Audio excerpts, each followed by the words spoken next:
साल 2025 में पितृपक्ष की शुरुआत 7 सितंबर यानी आज से हो रही है। ये वो पावन समय है जब पूर्वजों को स्मरण कर श्राद्ध कर्म किए जाते हैं और माना जाता है कि इस दौरान हमारे पूर्वज धरती पर आकर हमें आशीर्वाद देते हैं। पितृपक्ष की शुरुआत भाद्रपद मास की पूर्णिमा तिथि से होता है, जिसे पूर्णिमा श्राद्ध कहा जाता है। इस बार भाद्रपद पूर्णिमा श्राद्ध 7 सितंबर को होगा और उसके अगले दिन यानी 8 सितंबर सोमवार से प्रतिपदा श्राद्ध के साथ पितृपक्ष का पहला श्राद्ध शुरू होगा। 15 दिनों तक चलने वाले ये श्राद्ध 21 सितंबर अमावस्या तिथि को समाप्त होंगे। इस पूरे समय में कोई भी मांगलिक कार्य नहीं किया जाता है, क्योंकि ये काल केवल पितरों को समर्पित माना गया है। इस दौरान किए गए श्राद्ध और तर्पण से पूर्वजों की आत्मा को शांति मिलती है। धार्मिक मान्यताओं के मुताबिक अगर घर में कोई बड़ी खरीदारी करनी है तो उसे पितृपक्ष से पहले ही पूरी कर लेनी चाहिए।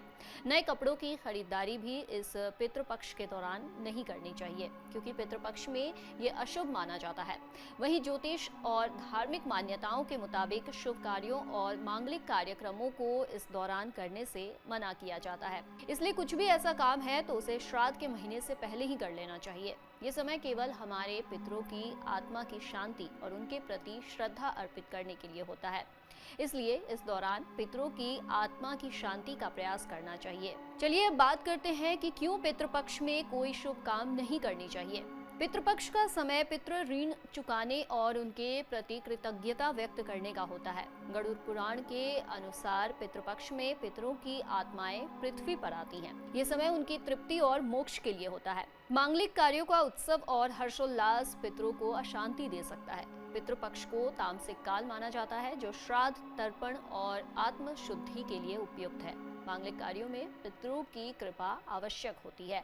पितृपक्ष में श्राद्ध के बजाय शुभ कार्य किए जाएं तो पितर नाखुश हो जाते हैं। गरुड़ पुराण के अनुसार पितृपक्ष में मांगलिक कार्य करने से पितृदोष लग सकता है। पितृदोष से परिवार में अशांति, आर्थिक हानि या स्वास्थ्य समस्याएं हो सकती है।